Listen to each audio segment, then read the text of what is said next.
Hello, Jake Light here, gaming lawyer at your service. So I'm moving back again to giving you some tips on facing employment issues, specifically about getting fired from employer or quitting your job.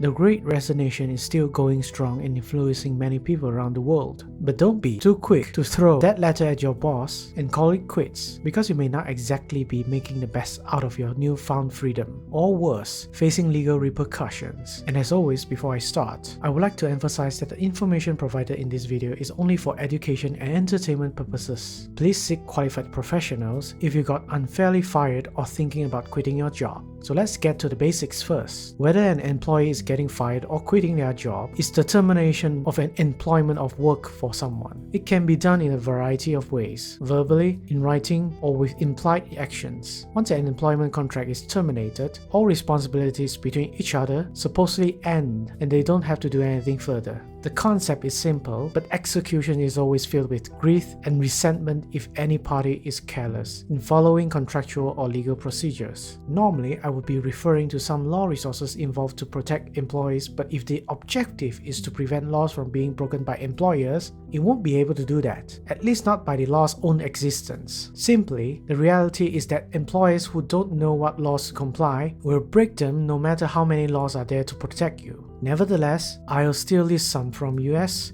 UK, and Malaysia for you to check. That said, there's only one thing that you have to understand and master: the termination clause in an employment contract. I'm going to teach you what are the contents should be in a termination clause and everything related to it, in terms of what's ethically right and based on usual standard practices. Literally and practically, everything you need to know and protect yourself is inside the termination clause or clauses related to it found in your employment contract, for one and only one reason only: both you and your employer have expressly agreed to it. In any case, let's try to cover every aspect, shall we? And we will do this from the employee's perspective. First off, in contract laws, everyone is free to enter into a legally binding contract. Likewise, we should be able to withdraw ourselves from it as well. Even if a contract doesn't state how you can terminate, it doesn't mean you are bound by it forever. But we don't like being vague, so a method of termination needs to be stated, which the most common being giving a notice of termination to your employer. So this notice, which preferably should be in writing, informs the employer that you are resigning and the date of your last day at work. When should this last date of work be varies from person to person, but two common factors are involved: how long you have been working with the employer,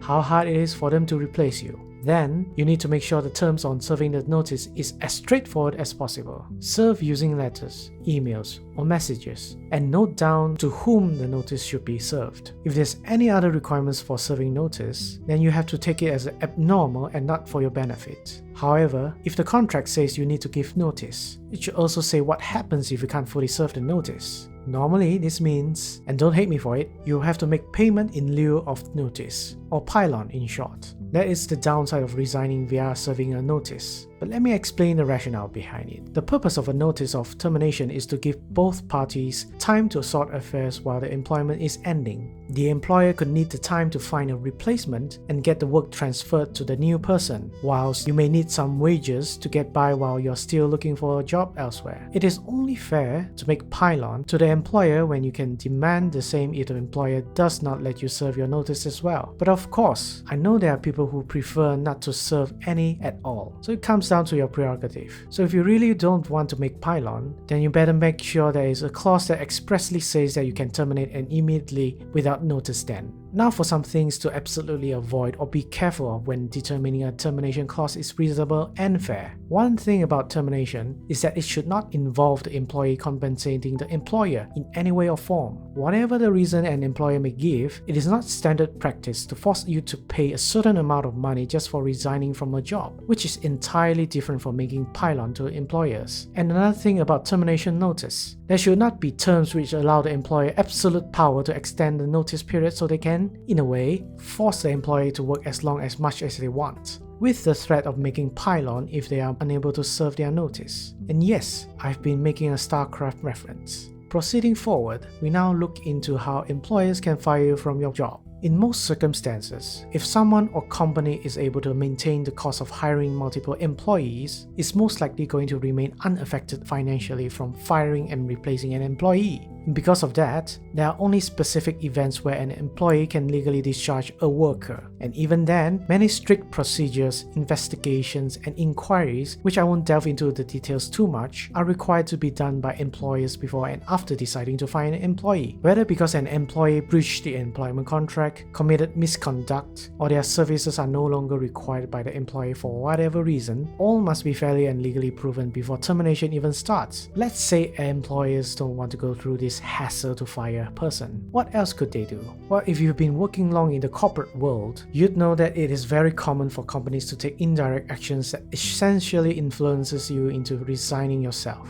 For example, they could reduce your job scope or change your workplace, making you feel worthless and unappreciated to be working there. Or the opposite could happen, giving you so much work and pressure that you can't take it and give up yourself. Some employers may believe they can get away with this, but any resignation that can be proven by employees to be intentionally caused by employers are considered constructive dismissal, a derivative of unfair dismissal in common laws. If you happen to be unfairly dismissed, your next step is to consider making a complaint to your local labor department or court and start fighting for a legal remedy. At this stage, you will have to consult officers from those departments or lawyers to let you know what you have to do. All things said and done, let's recap a bit. There are two ways an employment contract could be terminated. One by the employee and the other by the employer. Labor laws are fine and nice, but if employers don't read it, it's just an afterthought. But so long as you know the common rights and consequences of termination, you only need to comply with the contractual terms to quit your job safely and legally. On the other hand, if your boss is the one terminating the employment directly, at least know whether they are doing it legally and contractually correct. But if they aren't,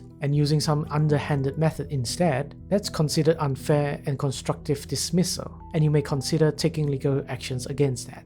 Thanks for watching. If you think today's lecture has been useful, please leave a like and subscribe to my channel. Or you have anything you'd like to add to the topic of employment termination, please let me know down at the comments. If you'd like to help or support me in continuing making this content, you can make donations or become monthly members in Ko-fi to get exclusive membership perks, which the details can be found at our Discord community server, Light & Co. Gaming Aid Center. Link is in the description below. Until next time, be hopeful, but stay critical.